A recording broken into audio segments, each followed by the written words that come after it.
নিরাপত্তার নিশ্চয়তা ছাড়া ইউক্রেনকে ভূখণ্ড ছাড়ে চাপ না দিতে একমত ইউরোপীয় নেতারা। জার্মানিতে জেলেনস্কির সঙ্গে বৈঠক, শিগগিরই যুদ্ধবন্ধের চুক্তি দাবি ট্রাম্পের। কম্বোডিয়ার বিরুদ্ধে আশ্রয় শিবিরে হামলার অভিযোগ থাই সরকারের। বেসামরিক নিহত হওয়ার দাবি। দুই দেশের সীমান্ত সংঘাতের প্রভাব প্রতিবেশী দেশ লাওসে। ইসরায়েলের বিরুদ্ধে গাজায় যুদ্ধবিরতি লঙ্ঘনের অভিযোগ কাশেম ব্রিগেডসের। খতিয়ে দেখার কথা জানালেন ট্রাম্প। শান্তিরক্ষী বাহিনীতে অংশ নিতে আগ্রহী অনেক দেশ। এবং মহান বিজয় দিবস উপলক্ষে প্রবাসী ও নানা আয়োজন। যুক্তরাষ্ট্রের লস অ্যাঞ্জেলেসে মোটর শোভাযাত্রা। অংশ নেন বাংলাদেশি সহ বিভিন্ন দেশের মানুষ।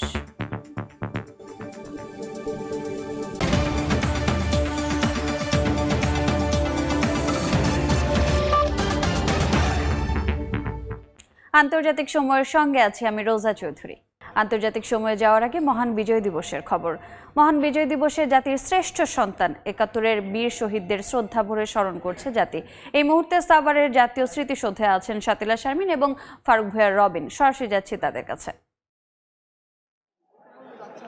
এখন আমি আছি শাতিলা শারমিন জাতীয় স্মৃতিসৌধে এবং আমার সঙ্গে আছেন আমার সহকর্মী ফারুক ভূঁইয়া রবিন। আমরা দুজনই আপনাদেরকে স্বাগত জানাচ্ছি স্মৃতিসৌধের আজকের যে ৫৪তম বিজয়ের উদযাপন করছে সারা জাতি, সেই জায়গা থেকে। অর্থাৎ এখানে এখন মানুষে একদম কানায় কানায় পূর্ণ হয়েছে জাতীয় স্মৃতিসৌধ প্রাঙ্গণ। কারণ আমরা দেখতে পাচ্ছি বিভিন্ন রাজনৈতিক দলের নেতাকর্মীরা ফুল দিতে এসেছেন। আমরা এর মধ্যে বিএনপির শীর্ষ পর্যায়ের নেতাদের আসলে এখানে ফুল দিতে আসতে দেখেছি এবং তাদের যারা কর্মী সমর্থক আছেন সেই দীর্ঘ লাইনটি দেখেছি। এছাড়া বিভিন্ন দলের সমর্থকরা, অর্থাৎ বিভিন্ন পর্যায়ের যে ওয়ার্ড এবং হচ্ছে যে আলাদা আলাদা করে তারা কিন্তু এসে ফুল দিচ্ছেন। আচ্ছা, সাভারের যারা রাজনীতিবিদ আছেন তারাও কিন্তু আলাদা করে এসে ফুল দিচ্ছেন। তো সব কিছু মিলিয়ে এখন কানায় কানায় পূর্ণ। রবিন, আমরা দেখতে পাচ্ছি যে বিভিন্ন ধরনের ক্যাব দেখতে পাচ্ছি আমরা আসলে বিভিন্ন সামাজিক, সাংস্কৃতিক এবং রাজনৈতিক সংগঠনের। তো মানুষকে এক ধরনের স্বতঃস্ফূর্তভাবে মিছিল নিয়ে এখানে আমরা ঢুকতে দেখছি এবং সবচেয়ে যে বড় কথাটি সেটি হচ্ছে যে এবার কি আপনার মনে হচ্ছে না যে আসলে ভিড়টা আসলে গতবারের চেয়ে অনেক বেশি হয়ে গেছে এই সকালেই? না, এইটা তুলনামূলকভাবে একটু গতবারের তুলনায় মনে হচ্ছে যে মানুষের যে পদচারণা কিংবা ভিড় সেটা তুলনামূলক বেশি মনে হচ্ছে। আর একটি কথা আপনি বলছিলেন যে অনেক যে রাজনৈতিক সংগঠনগুলোর পক্ষ থেকে, কেবলমাত্র রাজনৈতিক সংগঠন নয়, আমরা কিন্তু বিভিন্ন সামাজিক সাংস্কৃতিক সংগঠনগুলোর উপস্থিতিও কিন্তু বেশ চোখে পড়ার মতন। এবং অন্যদিকে বেশ কয়েকটি বিশ্ববিদ্যালয়গুলোর, অর্থাৎ যে ঢাকার পার্শ্ববর্তী যে বিশ্ববিদ্যালয়গুলো রয়েছে সেখানকার শিক্ষক, শিক্ষার্থী, প্রশাসন তাদের পক্ষ থেকে বা বিভিন্ন হলগুলোর পক্ষ থেকে কিন্তু আমরা যেটা দেখতে পাচ্ছিলাম যে তারা কিন্তু ফুল দিয়ে জাতীয় স্মৃতিসৌধে শ্রদ্ধা জানাচ্ছিলেন। বিশেষ করে ঢাকা বিশ্ববিদ্যালয়, জাহাঙ্গীরনগর বিশ্ববিদ্যালয় এবং এই বিশ্ববিদ্যালয়গুলো, জগন্নাথ বিশ্ববিদ্যালয়, এই বিশ্ববিদ্যালয়ের শিক্ষক শিক্ষার্থীরা কিন্তু ফুল দিয়ে জাতীয় স্মৃতিসৌধে তারা শ্রদ্ধা জানাচ্ছে। আমি ঢাকা বিশ্ববিদ্যালয়ে বিভিন্ন সাংস্কৃতিক বা সামাজিক সংগঠনগুলোকেও কিন্তু আলাদা ব্যানার নিয়ে আসতে দেখেছি। গার্লস গাইড, বিএনসিসি এরাও কিন্তু এসে তাদের আলাদা গ্রুপ করে, আলাদা দল করে এসে শ্রদ্ধা নিবেদন করেছেন। তো সবাই যেভাবে আসলে আসছেন সেই জায়গায় বলতে হয় যে হয়তো কিছুক্ষণের মধ্যে এই শহীদ দের প্রতি শ্রদ্ধা জানানোর যে আয়োজনটি, সেই আয়োজনটি আসলে পরিপূর্ণ হয়ে উঠবে। সারা দিনব্যাপী তো আয়োজনটি চলবে। শুধু কিন্তু তাই নয়, আমরা কিন্তু বিভিন্ন মানে শ্রমিক সংগঠন, এই রকম যেই মানে সংগঠনগুলো রয়েছে তাদেরকেও কিন্তু আমরা এখানে তাদের ব্যানার নিয়ে আসতে দেখেছি, তাদেরকে শ্রদ্ধা নিবেদন করতে দেখেছি। সারা বাংলাদেশে কিন্তু বিভিন্ন আয়োজনের মধ্য দিয়ে এটি উদযাপন হচ্ছে। আমরা দেখেছি কোনো রাজনৈতিক দল ম্যারাথনের আয়োজন, অর্থাৎ জামাতের পক্ষ থেকে আমরা একটা ম্যারাথনের কর্মসূচির কথা শুনতে পেয়েছি। তো এই যে বিভিন্ন আয়োজন, যে বিভিন্ন পদক্ষেপগুলো নিচ্ছে আসলে বিভিন্ন সংগঠন, বিভিন্ন আসলে রাজনৈতিক সংগঠন বলেন, সামাজিক সংগঠন বলেন, তারা আসলে বিভিন্ন ধরনের উদ্যোগ নিচ্ছে। এই উদ্যোগগুলোর মধ্যে দিয়ে আসলে সেই ৭১কে ফিরে দেখা, যে ৭১-এর মাধ্যমে আসলে বাংলাদেশের সবচেয়ে বড় অর্জনটি হয়েছিল। বাংলাদেশ একটি স্বাধীন পতাকা পেয়েছিল, লাল সবুজের পতাকা পেয়েছিল, কিন্তু তার বিনিময়ে কিন্তু হারাতে হয়েছে অসংখ্য প্রাণ। এবং এই যে আত্মত্যাগ, ৩০ লক্ষ মানুষের যে আত্মত্যাগ, সেই আত্মত্যাগ আসলে এত অল্প সময় কোনো জাতি করেছে কিনা সেটা হয়তো বিশ্ব ইতিহাসের দিকে তাকালে আমরা এখনো সেটা দেখিনি, যে এত অল্প সময়ে এত নৃশংসতা। আমরা দ্বিতীয় বিশ্বযুদ্ধের কথা জানি, কিন্তু সেটি অনেকগুলো দেশে ছড়িয়ে পড়েছিল। আমাদের ছোট্ট একটি দেশে দীর্ঘ সময় ধরে হয়েছিল, আর আমাদের ছোট্ট একটি দেশে যে পরিমাণ নৃশংসতার চিত্র আসলে পাওয়া যায়, আসলে ডকুমেন্টেড হয়নি অনেক কিছুই, তারপরেও যা পাওয়া গেছে সেইটা আসলে বিশ্ব বিবেককে নাড়িয়ে দেওয়ার মতো ছিল। এবং তখন আসলেই বিশ্ব বিবেক নড়ে উঠেছিল ঠিক বাংলাদেশের জন্য। কারণ মাত্র 9 মাসে 30 লাখ মানুষের রক্ত দেওয়া, 2 লাখ মা বোনের যে সম্ভ্রমের বিনিময়ে আমাদের যে স্বাধীনতা পাওয়া, সেটি নিঃসন্দেহ অনেক বড় ত্যাগ এত অল্প সময়ের মধ্যে।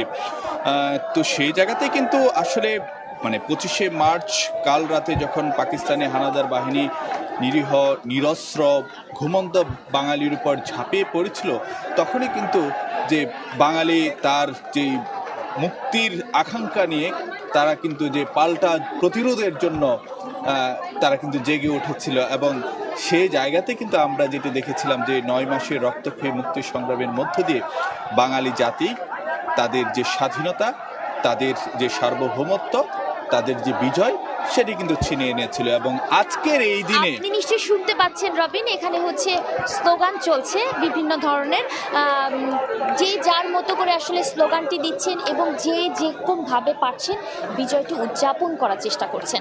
এবং সবাই আসলে একটি জিনিসের দিকে মনোযোগ দিয়েছেন, সেটি হচ্ছে যে বাংলাদেশ যেমন অতীত ইতিহাসকে আঁকড়ে ধরবে, যেমন শেকড়কে মনে রাখবে, ভুলে যাবে না, শ্রদ্ধা করবে সম্মানের সঙ্গে, সেই সম্মানের সঙ্গেই বাংলাদেশকে এগিয়ে নিয়ে যেতে চাইবে ভবিষ্যতের দিকে, এবং সেইটা সমৃদ্ধি এবং উন্নতির দিকে। আমরা এখন আপাতত বিদায় নিচ্ছি, আবারও আসছি সরাসরি জাতীয় স্মৃতিসৌধ থেকে। সরাসরি যুক্ত ছিলাম জাতীয় স্মৃতিসৌধে। এবার আন্তর্জাতিক প্রসঙ্গ। জার্মানিতে অনুষ্ঠিত হলো রাশিয়া ইউক্রেন যুদ্ধ বন্ধের বৈঠক। এ নিয়ে ইউক্রেনের প্রেসিডেন্ট ভলোদিমির জেলেনস্কি বলেছেন, আলোচনা সহজ না হলেও ফলপ্রসূ হয়েছে। নিরাপত্তা নিশ্চয়তা ছাড়া ইউক্রেনকে ভূখণ্ড ছাড় দিতে চাপ দেওয়া যাবে না বলে একমত হয়েছে ইউরোপীয় নেতারা। এর মধ্যে ইউক্রেনের বেশ কয়েকটি স্থান দখলের পাশাপাশি বিভিন্ন শহরে হামলার দাবি করেছে রাশিয়া। পাল্টা কৃষ্ণ সাগরের নভরস্কি বন্দরে রুশ সাবমেরিন ধ্বংসের দাবি করেছে কিয়েভ। ইউক্রেনের পূর্বাঞ্চলীয় মির্নোহরাদ শহরে বোমায় বিধ্বস্ত হয়ে পড়েছে আবাসিক ভবনগুলো। পোক্রোভস্কের কাছে এই শহর ঘিরে লড়াই কঠিন হয়ে উঠেছে বলে জানিয়েছে ইউক্রেনের পূর্বাঞ্চলীয় সামরিক কমান্ড। তারা বলছে সেনাদের সহায়তায় নতুন লজিস্টিক রুট খোলা হয়েছে। রাশিয়া দাবি করেছে শহরের 30% বেশি এলাকা তাদের দখলে। রাশিয়ার দাবি, জাপোরিজিয়া অঞ্চলের ভারবারিভকা গ্রাম দখল করেছে তারা। ওদরে রাশিয়ার একটি সাবমেরিনে হামলার দাবি করেছে ইউক্রেনের নিরাপত্তা সংস্থা SBU। সি বেবি নামের আন্ডার ওয়াটার ড্রোন ব্যবহার করে সাবমেরিনটি অচল করে দেওয়া হয়েছে বলে দাবি কিয়েভের। রাশিয়া এখনও এ বিষয়ে আনুষ্ঠানিক প্রতিক্রিয়া জানায়নি। এদিকে জার্মানিতে জেলেনস্কির সঙ্গে ইউরোপীয় নেতাদের বৈঠকে বেলজিয়ামে জব্দ থাকা রাশিয়ার শত শত বিলিয়ন ডলারের সম্পদ ইউক্রেনের সহায়তায় ব্যবহারের বিষয়টি নিয়ে আলোচনা হয়েছে। তবে ইতালি ও বেলজিয়াম সহ কয়েকটি দেশ আইনি ঝুঁকি নিয়ে উদ্বেগ জানিয়েছে।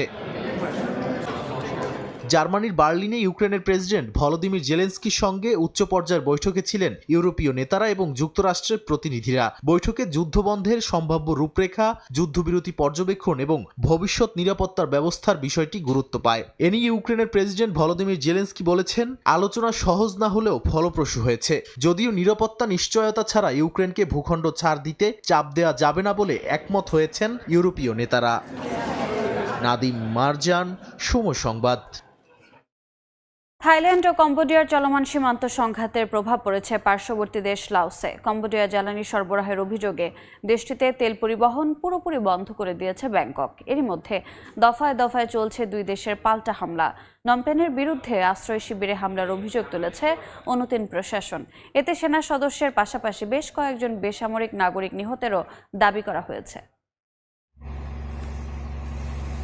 টানা দ্বিতীয় সপ্তাহে গড়ানো থাইল্যান্ড ও কম্বোডিয়ার সংঘাত চলছে বিতর্কিত সীমান্ত জুড়ে। উভয় পক্ষের সেনারা ভারী অস্ত্র, কামান ও বিমান ব্যবহার করছে। এই লড়াইয়ে এখন পর্যন্ত বহু সেনা ও বেসামরিক নাগরিক নিহত হয়েছেন। সহিংসতার কারণে সীমান্ত এলাকার কয়েক লাখ মানুষ ঘর ছেড়ে নিরাপদ আশ্রয়ে পালাতে বাধ্য হয়েছেন। কম্বোডিয়ার অভিযোগ, থাইল্যান্ড হামলার মাত্রা আরও বাড়িয়েছে। ড্রোন, ভারী কামান ও যুদ্ধবিমান ব্যবহার করে সামরিক ও বেসামরিক স্থাপনায় আঘাত হানার দাবিও করেছে নমপেন।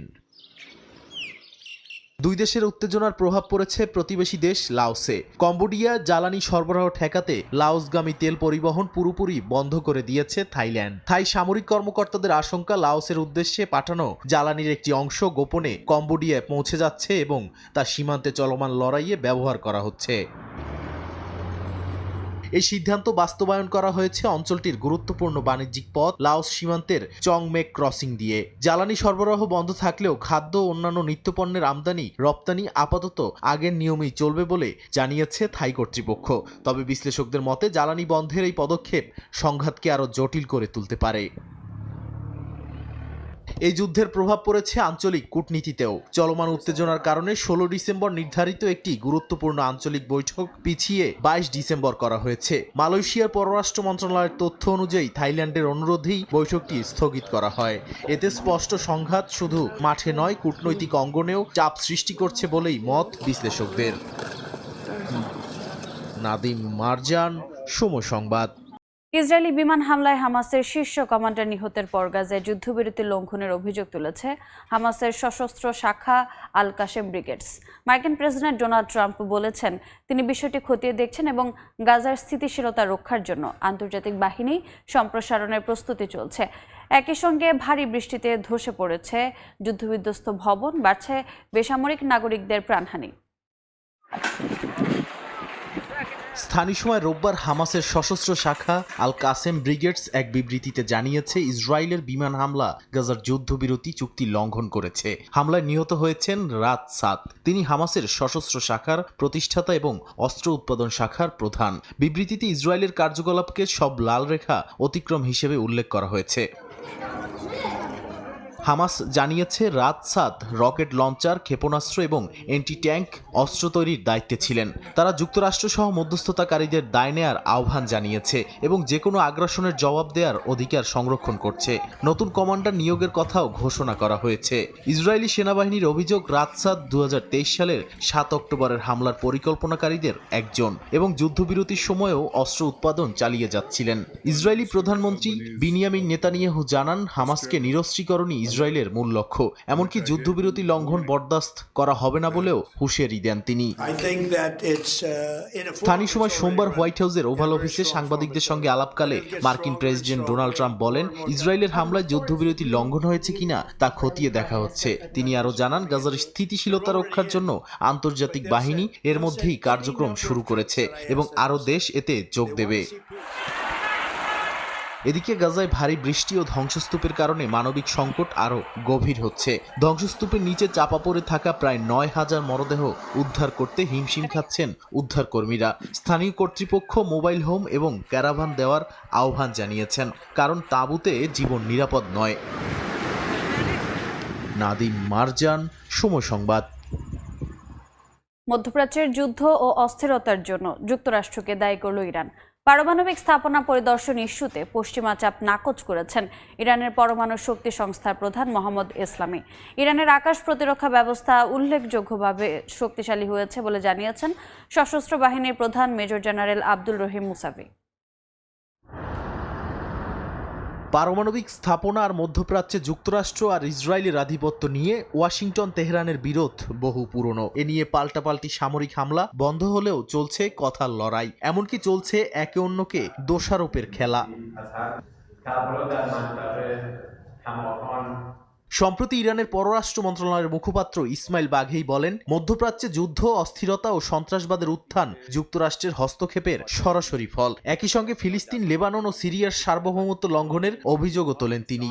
از دست رفته به خاطر این যুক্তরাষ্ট্রের ভূমিকা নিয়ে আরো কড়া ভাষায় বাঘেই বলেন, আঞ্চলিক বিষয়ে ওয়াশিংটনের হস্তক্ষেপ যুদ্ধ ও সহিংসতা বাড়িয়েছে এবং সন্ত্রাসবাদের জন্ম দিয়েছে। এমনকি ভেনেজুয়েলার তেল ট্যাঙ্কার জব্দের ঘটনায় যুক্তরাষ্ট্রকে আন্তর্জাতিক জলদস্যুতার অভিযোগে অভিযুক্ত করেছে ইরান। ইরানি মুখপাত্রের মতে, যুক্তরাষ্ট্র নিজের অভ্যন্তরীণ আইনকে আন্তর্জাতিক আইন হিসেবে চাপিয়ে দিতে পারে না। এ ধরনের কাজ বিশ্ব ব্যবস্থাকে আরো অস্থিতিশীল করবে বলেও শঙ্কা প্রকাশ করেন তিনি। آمریکا را به دنبال داره آمریکا باید واقعا অন্যদিকে পারমাণবিক স্থাপনা পরিদর্শন ইস্যুতে পশ্চিমা চাপ নাকচ করেছেন ইরানের পরমাণু শক্তি সংস্থার প্রধান। তিনি বলেন, ইসরায়েল ও যুক্তরাষ্ট্রের হামলায় ক্ষতিগ্রস্ত স্থাপনা পরিদর্শনের কোনো অধিকার আন্তর্জাতিক পরমাণু সংস্থা IAEA এর নেই।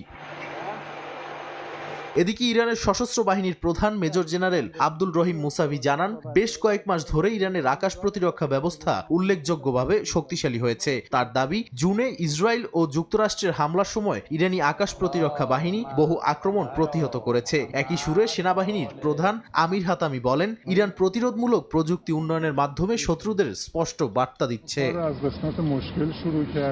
নাদিম মারজান, সময় সংবাদ। নির্বাচনের আগে মিয়ানমারে শুরু হয়েছে জান্তা বাহিনীর দমনপীড়ন। নির্বাচন নিয়ে সমালোচনা করলে নতুন ইলেকশন প্রোটেকশন আইনের আওতায় হবে 20 বছরের জেল কিংবা মৃত্যুদণ্ড। তাই ভোট নিয়ে জনসাধারণের মাঝে আশা আকাঙ্ক্ষা না থাকলেও ভয় আর অনাস্থা আছে বলেই মনে করছেন অনেকে। এমনকি হাসপাতালে বিতর্কিত হামলার পরও বিভিন্ন স্থানে অব্যাহত আছে সামরিক বাহিনীর হামলা। সম্প্রতি মিয়ানমারের রাখাইন ও সাগাইনে হাসপাতাল, স্কুল, চায়ের দোকানে জান্তা বাহিনীর বিমান হামলায় শত শত বেসামরিক মানুষ হতাহত হয়েছেন। আর এটাকে নির্বাচনের আগে জনগণকে ভয় দেখিয়ে নিয়ন্ত্রণে রাখার কৌশল বলেই মনে করছে আন্তর্জাতিক মহল। চলতি মাসের শেষের দিকে শুরু হবে দেশটির জাতীয় নির্বাচন। তবে এই নির্বাচনকে ঘিরে সাধারণ মানুষের মধ্যে কোনো আগ্রহ কিংবা আশা নেই, রয়েছে ভয় আর অনাস্থা। বন্দুকের নলের মুখে দাঁড়িয়ে কেউ ভোট নিয়ে কথা বলতে সাহস পায় না বলেই জানিয়েছে বিভিন্ন মহল। এমনকি সব ধরনের বিরোধী রাজনৈতিক কার্যক্রম কার্যত নিষিদ্ধ করা হয়েছে। আন্তর্জাতিক সম্প্রদায় অন্তর্ভুক্তিমূলক নির্বাচনের আহ্বান জানালেও জান্তা তা প্রকাশ্যে উপেক্ষা করছে। মানবাধিকার সংস্থাগুলো বলছে, নির্বাচনের আগে দমনপীড়ন আরো তীব্র হয়েছে। নতুন ইলেকশন প্রোটেকশন আইন অনুযায়ী নির্বাচন নিয়ে সমালোচনা করলেই 20 বছর জেল বা মৃত্যুদণ্ডের বিধান রাখা হয়েছে। সাংবাদিক, শিল্পী, শিক্ষার্থী, এমনকি সাধারণ নাগরিকও গ্রেপ্তার হচ্ছেন শুধু মত প্রকাশের কারণে। এই আইনের মাধ্যমে ভয় ছড়িয়ে জান্তা সরকার মানুষকে চুপ করিয়ে রাখতে চাইছে বলেও মনে করছে সংস্থাগুলো। নির্বাচনে অংশ নেয়া রাজনৈতিক দলগুলো অবশ্য ভিন্ন হিসাব করছে। তারা ভাবছে কতটি আসন পাওয়া যাবে, কে কোন পদে বসতে পারবে। 57টি দলের মধ্যে মাত্র কয়েকটি দল জাতীয় পর্যায়ে প্রতিদ্বন্দ্বিতা করছে, বাকিগুলো ছোট ও জাতিগত দল। বেশিরভাগই জনসমর্থনহীন এবং সামরিক জান্তার রাজনৈতিক রোডম্যাপের অংশ। এনএলডির মতো জনপ্রিয় দল মাঠে না থাকায় তারা সুযোগ দেখছে। নাদিম মারজান, সময় সংবাদ। মিয়ানমারের সাবেক নেত্রী অং সান সুচি জীবিত আছেন কিনা সে বিষয়ে গভীর উদ্বেগ প্রকাশ করেছেন তার ছেলে। দীর্ঘদিন কারাবন্দী থাকা সুচি এখন কেমন আছেন সে বিষয়ে স্পষ্ট কোনো তথ্য নেই বলে জানিয়েছেন তিনি। সংবাদ সংস্থাগুলোর সঙ্গে কথা বলে অং সান সুচির ছেলে জানান, 2021 সাল থেকে আটক থাকা তার মায়ের স্বাস্থ্য আগেও উদ্বেগের কারণ ছিল, তবে এখন পরিস্থিতি আরও গুরুতর, কারণ তিনি জানেন না সুচি বর্তমানে কেমন আছেন, এমনকি তিনি জীবিত আছেন কিনা সেটিও নিশ্চিত নন। তিনি কর্তৃপক্ষের কাছে সুচির স্বাস্থ্য ও নিরাপত্তা নিশ্চিত করার আহ্বান জানান। এই অনিশ্চয়তা আন্তর্জাতিক মহলে নতুন করে উদ্বেগ তৈরি করেছে।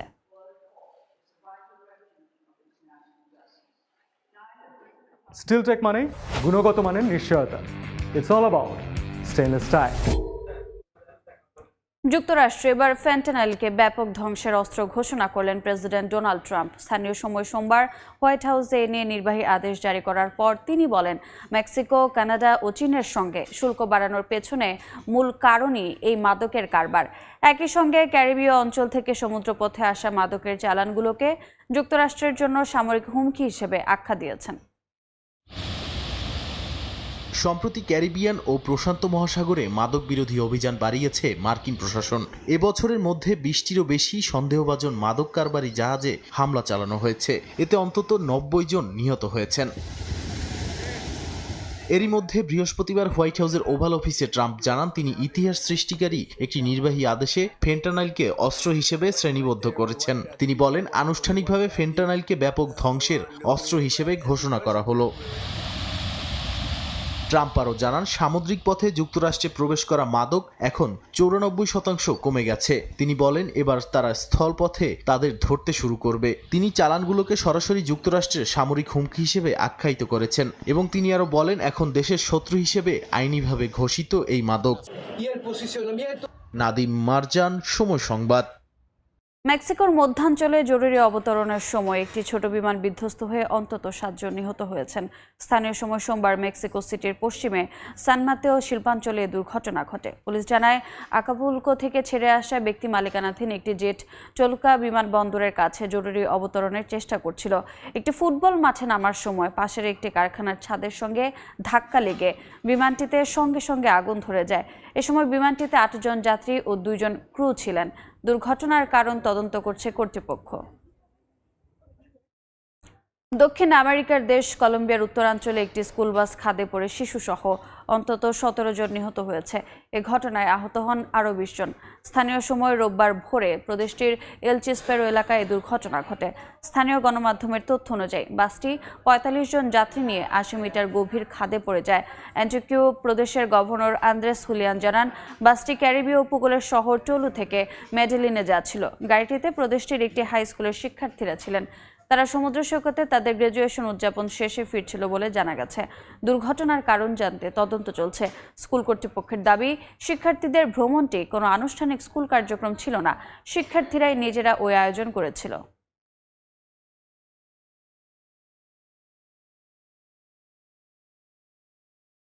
ঘন কুয়াশার কারণে দিল্লি মুম্বাই এক্সপ্রেসওয়েতে ভয়াবহ দুর্ঘটনায় 4 জন নিহত হয়েছেন। প্রায় 20টি গাড়ির সংঘর্ষে 2 পুলিশ সদস্য সহ গুরুতর আহত হয়েছেন কয়েকজন। স্থানীয় সময় সোমবারের এই দুর্ঘটনার প্রধান কারণ হিসেবে কুয়াশাকে দায়ী করছে কর্তৃপক্ষ। প্রাথমিক তথ্যে জানা যায়, 2টি জাম্পার ট্রাকের সংঘর্ষ থেকেই দুর্ঘটনার সূত্রপাত হয়। এরপর পেছন থেকে আসা পেয়ারা বোঝা একটি ট্রাক ওই যানগুলোর সঙ্গে ধাক্কা খেয়ে উল্টে যায়। সেখান থেকে পেয়ারা সড়কে ছড়িয়ে পড়লে রাস্তা পিচ্ছিল হয়ে পড়ে।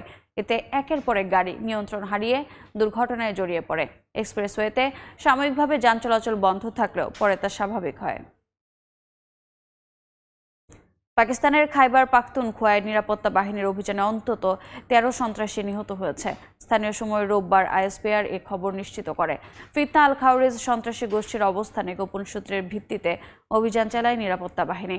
আইএসপিআর আরও জানায়, ভারত সমর্থিত গোষ্ঠীটিকে নির্মূল করতে অভিযান অব্যাহত আছে। এই অভিযানগুলো আজমে ইস্তেকামের আওতায় সম্পন্ন হয়েছে, যা জাতীয় কার্যক্রম পরিকল্পনা অনুসারে ফেডারেল কমিটি অনুমোদন দিয়েছে। যুক্তরাষ্ট্রের নিজ বাসভবন থেকে হলিউডের প্রখ্যাত পরিচালক ও অভিনেতা রব রেইনার ও তার স্ত্রী মিশেল সিঙ্গারের মরদেহ উদ্ধার করা হয়েছে। ধারণা করা হচ্ছে ছেলের ছুরিকাঘাতে খুন হয়েছেন তারা। আইনশৃঙ্খলা বাহিনীর সূত্রের বরাতে একাধিক মার্কিন গণমাধ্যম জানিয়েছে, স্থানীয় সময় রোববার পরিবারের এক সদস্য রাইনারের বাড়িতে গিয়ে 2 জনকে মৃত অবস্থায় দেখতে পান। পরে লস অ্যাঞ্জেলেস পুলিশ বিভাগ তদন্ত শুরু করে। কিছু প্রতিবেদনে মরদেহে ছুরিকাঘাতের মতো ক্ষতের কথা উল্লেখ রয়েছে, তবে পুলিশ জানিয়েছে এখন পর্যন্ত কোনো আনুষ্ঠানিক অভিযোগ করা হয়নি। অস্ট্রেলিয়ার সিডনিতে জীবনের ঝুঁকি নিয়ে বন্দুকধারীকে নিরস্ত্র করে বীরত্বের নজির স্থাপন করেছেন আহমেদ আল আহমেদ। সামাজিক যোগাযোগ মাধ্যমে ভিডিও ছড়িয়ে পড়ায় তার সাহসী পদক্ষেপ ব্যাপক প্রশংসা কুড়িয়েছে। এ ঘটনায় মুসলিম আহমেদকে হিরো বলে আখ্যায়িত করেছেন অস্ট্রেলিয়ার প্রধানমন্ত্রী। অত্যন্ত সাহসী কাজ বলে অভিহিত করেছেন মার্কিন প্রেসিডেন্ট। এমনকি তাকে পুরস্কৃত করছেন ধনী ব্যক্তিরা। অস্ট্রেলিয়ার সিডনিতে ইহুদি ধর্মীয় উৎসবে হামলার সময় নিজের জীবন ঝুঁকির মধ্যে নিয়ে খালি হাতে বন্দুকধারীকে নিরস্ত্র করে বীরত্বের নজির স্থাপন করেছেন ওই মুসলিম ব্যক্তি। তার সাহসী পদক্ষেপে বহু মানুষের প্রাণ রক্ষা পেয়েছে বলে ধারণা করছেন অনেকে। অস্ট্রেলিয়ার স্থানীয় গণমাধ্যমগুলোর তথ্য অনুযায়ী ওই পথচারীর নাম আহমেদ আল আহমেদ। 43 বছর বয়সী আহমেদ সিডনির বাসিন্দা। 1 দশকেরও বেশি সময় আগে তিনি সিরিয়া থেকে সিডনিতে আসেন। 2 সন্তানের জনক সাহসী আহমেদ একজন ফল ব্যবসায়ী। তার পরিবারের বরাত দিয়ে 7 নিউজ জানায়, ওই ঘটনায় আহমেদও গুলিবিদ্ধ হন। অস্ত্রোপচার শেষে তিনি এখনও হাসপাতালে চিকিৎসাধীন আছেন। এদিকে নেটিজেনদের পাশাপাশি আহমেদের প্রশংসা করেছেন খোদ অস্ট্রেলিয়ার প্রধানমন্ত্রী অ্যান্থনি আলবানিজ। বন্দুকধারীদের গোলাগুলির মধ্যে নিজের কথা না ভেবে সাধারণ মানুষকে বাঁচাতে এমন সাহসী পদক্ষেপে তাকে হিরো বলে আখ্যায়িত করেন প্রধানমন্ত্রী। এমনকি মার্কিন প্রেসিডেন্ট ডোনাল্ড ট্রাম্পও আহমেদের বীরত্বের প্রশংসা করেছেন। তার এই কর্মকাণ্ডকে অত্যন্ত সাহসী পদক্ষেপ বলেও অভিহিত করেন ট্রাম্প। আহমেদের অবিশ্বাস্য সাহসিকতার গল্প বিশ্বজুড়ে শুধু প্রশংসিত হচ্ছে এমন নয়, আহমেদকে পুরস্কৃতও করছেন অনেক ধনী ব্যক্তি। নাসরিন রুমি, সময় সংবাদ। ক্ষমা চাওয়ার পরও ব্রিটিশ গণমাধ্যম বিবিসির বিরুদ্ধে মানহানির মামলা করেছেন মার্কিন প্রেসিডেন্ট ডোনাল্ড ট্রাম্প। পাশাপাশি এই মামলায় অন্তত $5 বিলিয়ন ক্ষতিপূরণ দাবি করেছেন ট্রাম্প। ট্রাম্পের অভিযোগ, বিবিসি 2021 সালে যুক্তরাষ্ট্রের ক্যাপিটল হিলে দাঙ্গার আগে ট্রাম্পের 6 জানুয়ারির দেয়া একটি বক্তৃতার সম্পাদিত ভিডিও প্রকাশ করে মানহানি করেছে। এর আগে এ ঘটনায় মার্কিন প্রেসিডেন্টের কাছে ভুল স্বীকার করে ক্ষমা চেয়েছিল ব্রিটিশ গণমাধ্যমটি, তবে ক্ষতিপূরণ দিতে অস্বীকার করেছিল তারা। গণমাধ্যমটির বিরুদ্ধে মামলার পর এর কোনো আইনগত ভিত্তি নেই বলে দাবি করেছে বিবিসি। জলবায়ু পরিবর্তনের চাপ বাড়লেও কানাডার কৃষকেরা ফলাচ্ছেন রেকর্ড ফসল। খরা, অতিবৃষ্টি আর আবহাওয়ার চরম ওঠানামার মধ্যেও বাড়ছে উৎপাদন। নতুন প্রযুক্তি, উন্নত বীজ আর গবেষণাই এই সাফল্যের মূল চাবিকাঠি বলছেন বিশ্লেষকরা।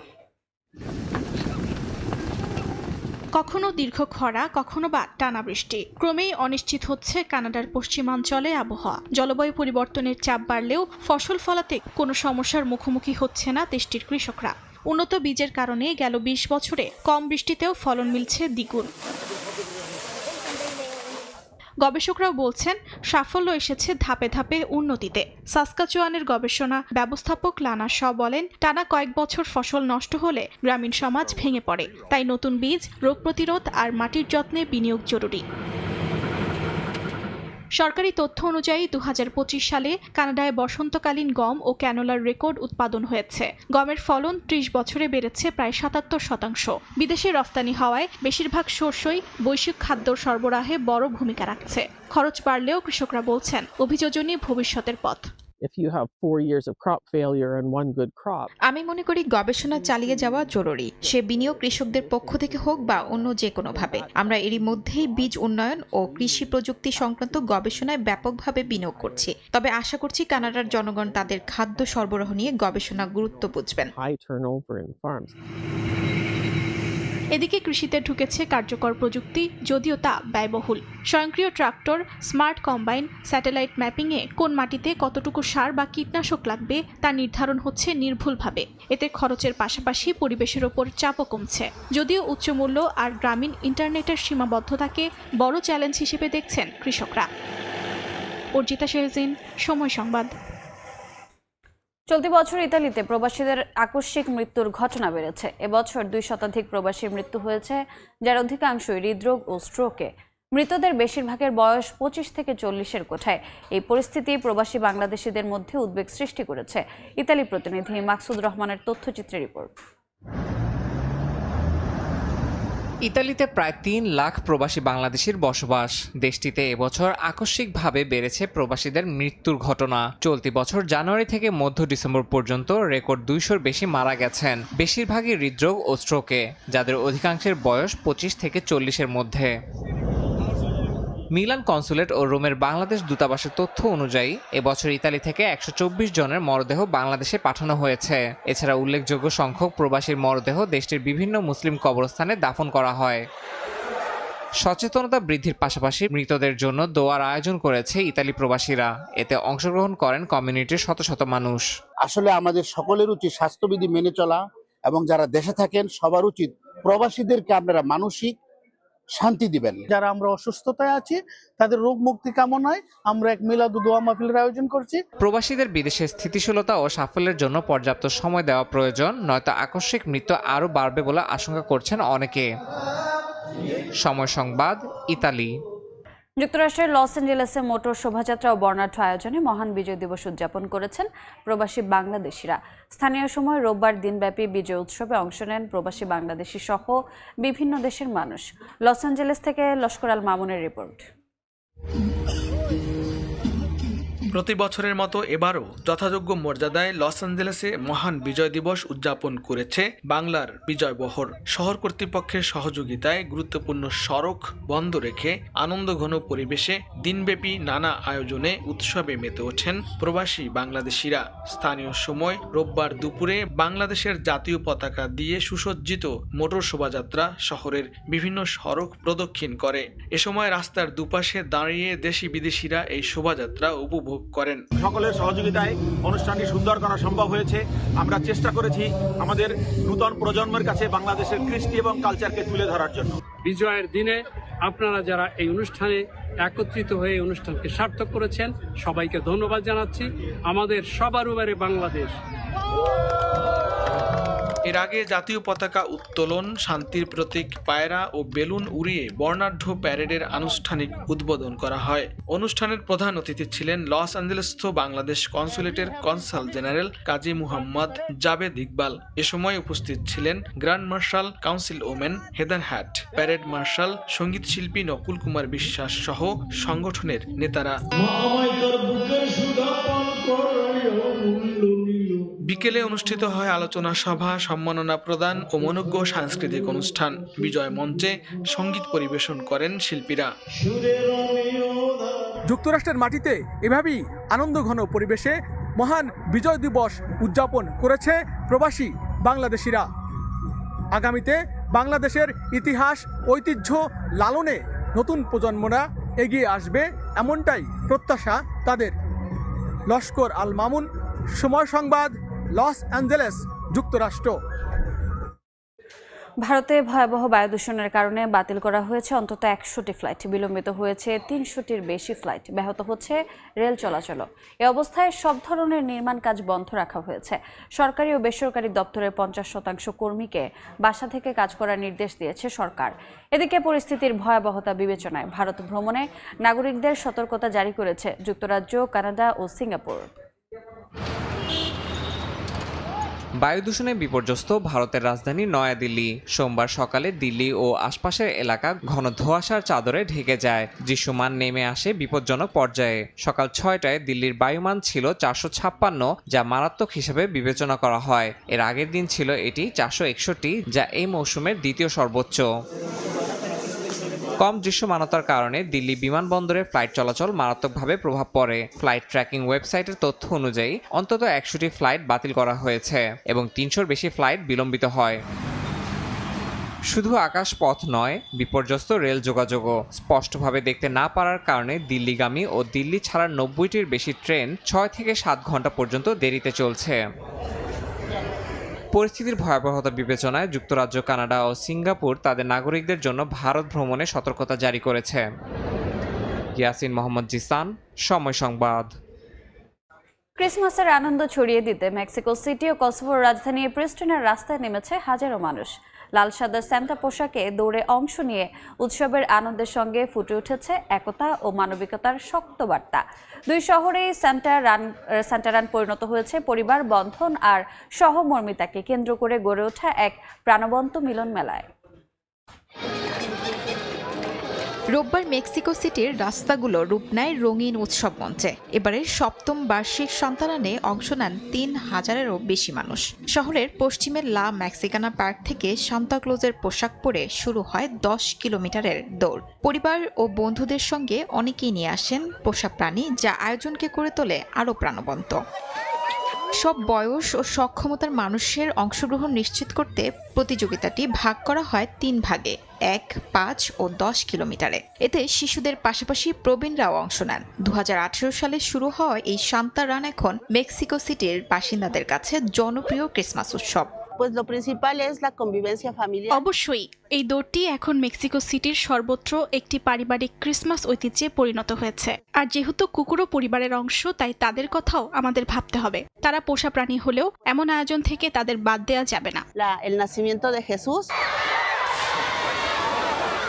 একই দিন কসবোর রাজধানী প্রিস্টানায় অনুষ্ঠিত হয় 10ম বার্ষিক প্রিস্টানা সান্তারান। লাল সান্তা পোশাক ও সাদা দাড়িতে হাজারো দৌড়বিদ নেমে পড়েন রাস্তায়। মূল লক্ষ্য শীতকালে হাসপাতালে ভর্তি শিশু ও দরিদ্র পরিবারগুলোর জন্য তহবিল সংগ্রহ।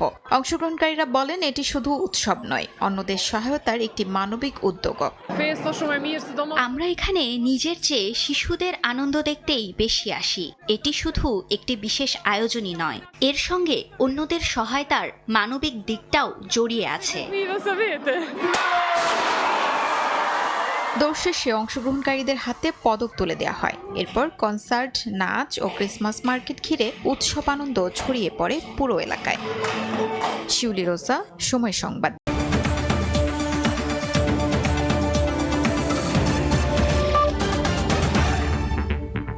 ছিল আন্তর্জাতিক সময়।